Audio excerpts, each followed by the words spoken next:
সাহেব বলেছিলেন বাংলাদেশে টাকা কোনো সমস্যা না, আমরা এই স্বাধীন ন্যায়পাল কমিটির মাধ্যমে সারা বাংলার প্রত্যেকটা গ্রামে গ্রামে রপ্তানিমুখী কৃষি প্রকল্প তৈরি করে প্রত্যেকটা ইউনিয়নে 10 জন করে পুলিশ নিয়োগ দিয়ে সারা বাংলাদেশকে নিরাপদের বলয় সৃষ্টি করতে হবে। শুধুমাত্র ন্যায়পাল কমিটি এই নিয়ন্ত্রণ হাতে নিলে সম্ভব। আপনারা লক্ষ্য করেছেন মিডল ইস্টের মানুষ, মধ্যপ্রাচ্যের মানুষ হালাল গোশতের জন্য উৎপেতে আছে বাংলাদেশের দিকে তাকিয়ে। তারা মেক্সিকো থেকে প্রায় হালাল না এরকম গোশত খায়। আমরা বলতে চাই ন্যায়পাল সংশোধিত স্বাধীন কমিটি প্রত্যেকটা গ্রাম বাংলার রপ্তানিমুখী কৃষি প্রকল্পের মাধ্যমে বাংলাদেশের সমস্ত মানুষকে কাজে লাগানো সম্ভব। এই গ্রামের মা বোনেরা রপ্তানিমুখী কৃষি প্রকল্পে কাজ করবে এবং রাষ্ট্র সেবা নিয়ে শিশুর কাছে চলে যেতে বাধ্য হবে। রাষ্ট্র বলবে, হ্যাঁ শিশু, তোমাকে ওয়েলকাম, তোমাকে স্বাস্থ্য দিব, শিক্ষা দিব, মর্যাদা দিব।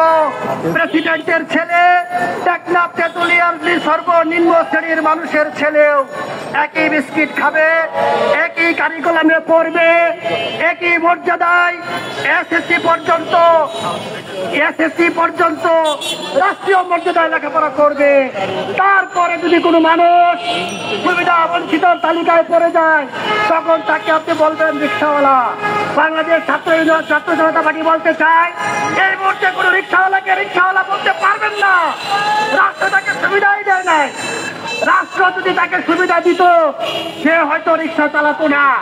কোন সাহসে, কোন লজ্জায় শ্রমিককে সবুজ বলে গালি দেন? কোন সাহসে নিম্নমানের মানুষকে সুইপার বলে গালি দেন? দিতে পারবেন না, কারণ হচ্ছে রাষ্ট্র তাদেরকে সুবিধাই দেয় নাই। আমরা বলতে চাই রাষ্ট্র সেবা নিয়ে মানুষের দুয়ারে পৌঁছে যাবে।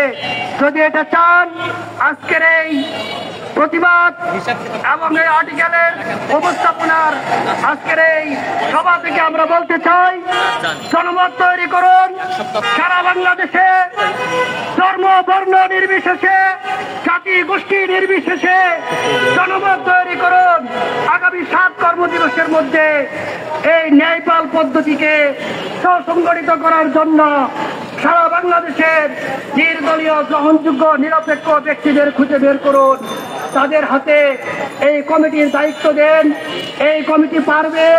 হযরত মুহাম্মদ সাল্লাল্লাহু আলাইহি ওয়াসাল্লাম 1400 বছর আগে আলিয়ার যুগ যখন জ্যান্ত মানুষ কবর দিত, যে কিতাবের বলে, যে বইয়ের বলে আজকে পর্যন্ত সেই ফুল, সেই সুগন্ধ, সেই কল্যাণময়ী রাষ্ট্র চলমান।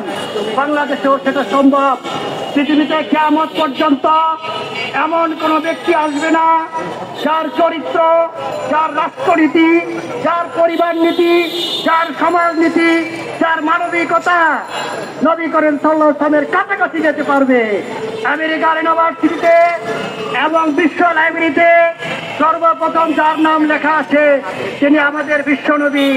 এবং ধর্ম বর্ণ নির্বিশেষে ওনার আদর্শকে সারা পৃথিবী মানে, সারা পৃথিবীর যতগুলো দেশ আজকে দাতা সংস্থায় পরিণত হয়েছে তাদের কাছে প্রশ্ন করুন, তোমরা কি লোন নিয়ে, ঋণ নিয়ে দাতা সংস্থা হয়েছ? সবাই বলবে না। আমরা বাৎসরিক আয়টাকে আবার বিনিয়োগ করেছি। এইভাবেই তারা আজকে বিশ্বের দাতায় পরিণত হয়েছে। এই বাংলাদেশের মানুষ 8 থেকে 80 সকলেই কাজ করে। এদেশের মানুষ 6 ঋতুতে বিভিন্ন পরিবেশে আবহাওয়ায় কঠোর পরিশ্রম করতে অভ্যস্ত। সুতরাং এই বাংলায় শুধু দালালদের নির্মূল করে রাষ্ট্র, সরকার ও রাজনৈতিক দলগুলোকে নিয়ন্ত্রণ করতে পারলেই বাংলায় কোনো সুবিধা বঞ্চিত মানুষ থাকবে না। আমরা বলতে চাই শহর থেকে শুরু করে গ্রামের প্রত্যেকটা অঞ্চলে রপ্তানিমুখী কৃষি প্রকল্প তৈরি করে দ্রুতগামী রেলের ব্যবস্থা